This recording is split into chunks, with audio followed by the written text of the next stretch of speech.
just have to laugh because when they're like, ask the mums. If you have any questions for the mum, you can ask me about the other companies too, and I'll kind of get into that as we go through. Well, this will be your focus group. I know, I was like, oh, I have so much to say, and I know Gunnar, and I know those guys, well, not those two, but I know the company, so I was like, I have so much for that project. Whoever does that one, email me anyways, because I'm talking about it. So that's not what I do. I do Wean Green. I started the company, I guess 10 years ago now. I had my second baby. I was living in Canada, which is where I'm from, so if you hear the accent, now you know. So at the time, 10 years ago, had a new baby and had a 6-year-old as well. So now I have a 17-year-old and an 11-year-old at home. When I started the company, I was a first grade teacher, which means this will be very colorful. Our packaging is very colorful. My voice is very high. I am very much still a first grade teacher. I just don't go to classrooms anymore. But we started it because there was no tempered glass food containers on the market. It was all for baby food and kids sizes. It was all those really, really big sizes. So at the time, I was making baby food, bringing it to daycares, packing lunches, and everything was really, really big. So I was putting a food portion this size into a really big container, and the daycare is like, dude, you can't do that because you're taking up all the room in our fridge for this homemade baby food. So that is how this kind of started, and I thought it was going to be a hobby, and it wasn't. It ended up being a little bit bigger than a hobby. So this is just a really quick kind of timeline on where we started and what we've done. I think the most important thing on here to note is what I already told you. I was a first grade teacher. I have no business training whatsoever. Everything on here was like crazy that it happened. I still don't even understand how we made some of this stuff happen. Everybody that worked for me were moms that I met at the bus stop. So nobody in our company in the first 6 years had any business education. So we got into Nordstrom, The Container Store, Whole Foods, Toys R Us, Bed Bath & Beyond, Amazon, Buy Buy Baby, Natural Grocers, UNFI, all of those within the first 3 years of the company. It was awesome. We were doing so good. We still had no idea what we were doing. People would call and they're like, what's your COGS? And we'd Google what COGS was. Like, we had no idea what we were doing. And so it was really crazy and a little overwhelming. So in 2015, I got a call from these guys that I was working with in Montreal, because I was still living in Canada. And they were like, do you want a business partner? I was exhausted. I still really didn't know what I was doing. We were doing like 5 trade shows a year. Obviously, I knew a little bit because we were getting somewhere. And I agreed to kind of a licensing deal. So they got to license the brand Wean Green, and I was their employee. Seemed like a good idea at the time. It wasn't. We lost so many accounts. They didn't want to ship direct to stores. So, well, Toys R Us went out of business, so that one was okay. Buy Buy Baby and Bed Bath & Beyond, to sell to them, you have to ship their small orders. So maybe they put like, what, $150 is their average order size right now? And we ship it to their store. Not a big deal. We've done it up until 2015. Well, these new guys out of Montreal were like, no, we only want to ship in bulk. We're only going to sell to people in bulk. Our brand, not a bulk brand. We are very much run by moms, for moms. The whole brand at this point is baby boutiques and natural grocery stores and all of these cool stores that you look for a brand. You don't go to those stores to buy Pyrex. You go to Costco to buy Pyrex, right? So we it took a huge hit in 2015. So 2017, we've done about $6 million in sales. We'd sold to 607 different stores. That's not doors. So with all of the doors, I don't know if I put the number in there. With all of the doors, it was like, I can't even remember. Did I put it? I never put it anywhere. 5,400 orders, but like when I say 607 stores, the Container Store I think has 93. So that doesn't count those numbers. But we were doing good. We were selling in 4 continents. We had 14 distributors at the time, and then we kind of started losing them. So today, the really exciting part for me is we have a bit more of a team. So the guys that started Gunnar, one of the guys, I think they called him an optical engineer, which I've never heard him be called that. Joe Croft is invested in Wean Green. So a year ago, he invested some money so that we could kind of take this back from the Montreal guys and put our heads down and just go and get back to where we were. And it's really exciting, and we're doing well, and we're getting a lot of traction, but people are still really angry at us because we dropped them before, like in 2015, 2016. So we're getting back into all these stores. was I going to tell you about that? Oh, that he's really, really cheap. So love Joe, started Gunner, started Jujubee, which is where Kat came from, but he doesn't let us spend a lot of money, which is probably a good thing because we think Christmas presents should be like designer shoes. Our market opportunity is huge, especially right now. I think eco-friendly products are number one buzzy, right? You hear about this all the time, but even we were reading yesterday about where people are buying their groceries. More people are starting to buy in natural grocery stores than traditional grocery stores. When people are going into these stores, they're looking for products that make a difference. So I'm not going to go totally into the how eco Wean Green is, but Wean Green is an eco product because of the glass, because of the recyclability. There's so many things involved in that. So this is just like a quick look at our market opportunity, which is what I showed Joe to get him to invest. So that worked well. He liked that. Quickly about our line, we have 10 sizes in, well, it says 4 colors. We actually have 5, but one's kind of a limited color. The Wean Cube, the one at the end, the tiny little one, we started with that for 2 years. That's all we sold. We sold container after container after container, like shipping container of that one size, and then we started adding more sizes. Now we're all the way up to 36 ounce, which I don't even think we brought any 36 ounces. But we've got the full line so that we can sell to you. We're not just selling to kids anymore, we're selling to everybody that eats. This is kind of our packaging options. The reason I put this in here is because if you're looking at a total marketing plan, I actually hate our packaging so much right now. It was very different from when we started. We started with brown craft 10 years ago. We were like one of the only people in the juvenile stores that had nice brown craft packaging. Now that just means eco in people's minds. So everybody did that. So we switched to white, but the way they did it, I'm not loving. So if you do work on Wean Green, please throw out any packaging ideas.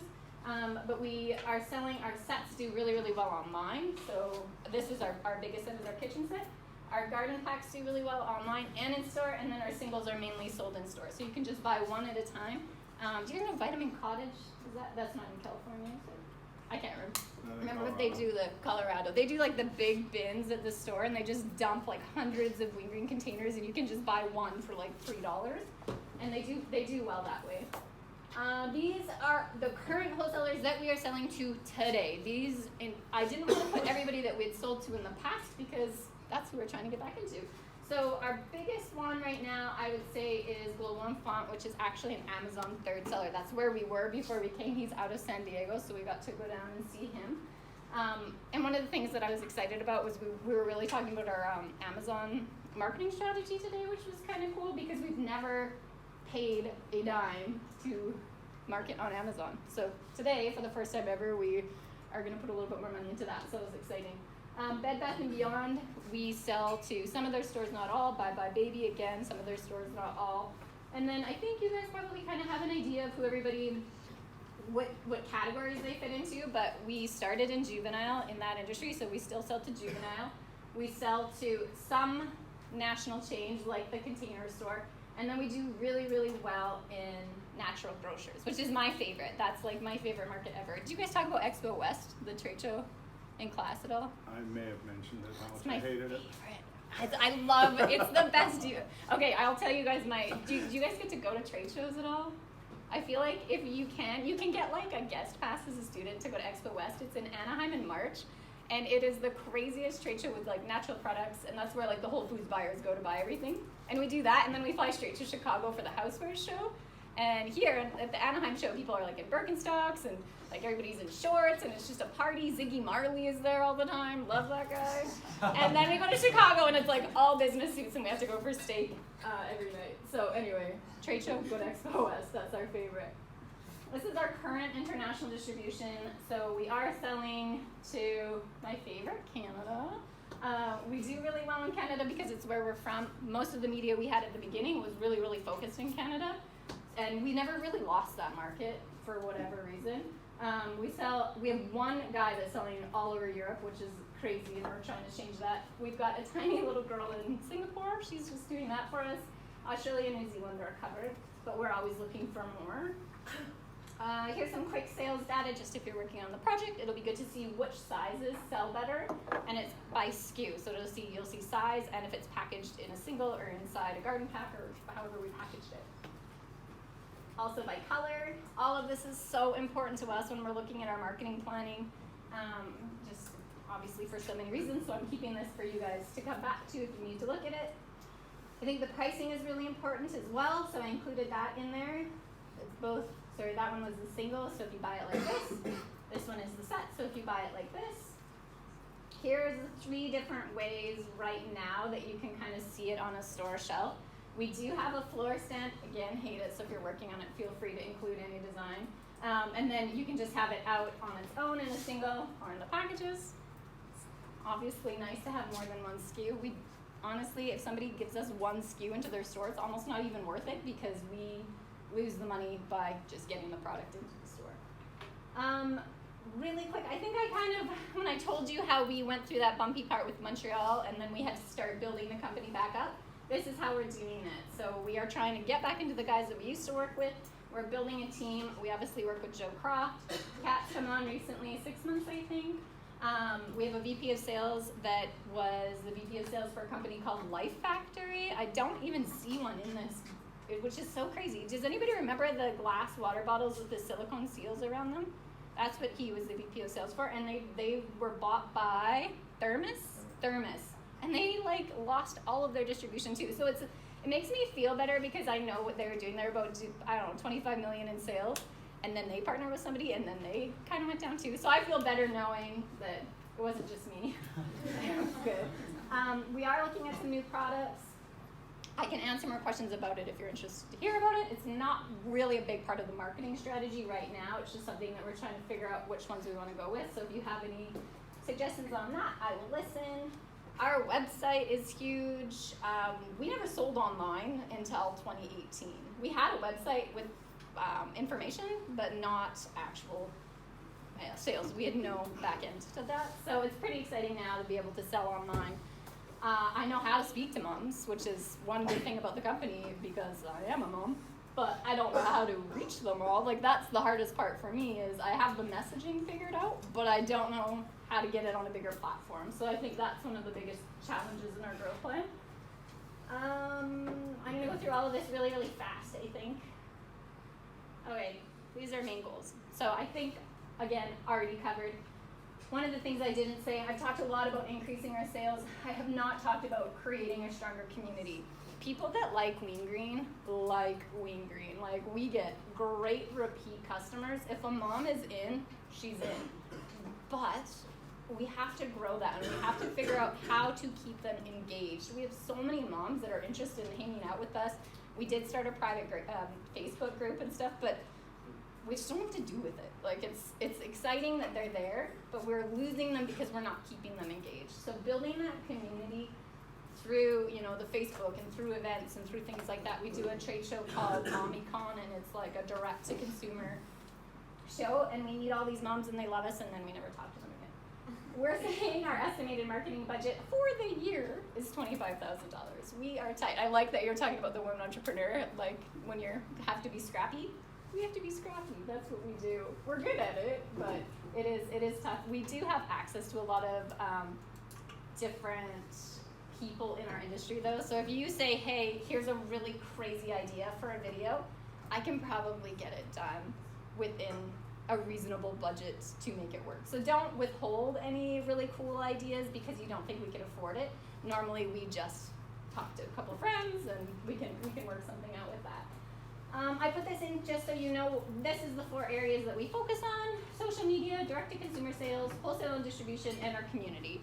I think I've kind of touched on all 4 of those, so I don't think we need to really go over each point. This is our current social media following. 10 years in, not so great. If it was 1 year in, I think we'd be a little bit better, but again, with such a small company, we just don't focus on marketing like we should, which is silly because it'll be sales. I'm just going to quickly go through some of the things that we're doing right now. We do have an affiliate program. It's pretty new because we weren't able to sell online before, so our affiliates get paid to sell Wean Green online for us. They're great. We need to expand. Everything I'm showing you needs to be expanded. This is where we store our marketing calendar and contacts. Is all in Airtable. Have you guys seen Airtable? I love it. It keeps it so much more organized. And Kat's like, why don't I just use an Excel? I'm like, because it's not pretty and it's not colorful. This is pretty and colorful, but it's basically just an Excel online. Social media scheduling we do later, which I love. The litterless lunch program is something that we are just working on, and it's a bigger focus for us into 2020. We want kids to stop putting food in single-use packaging. So cheese strings, worst idea in the world. Whoever invented them, I want to kick in the face. I hate that kind of thing.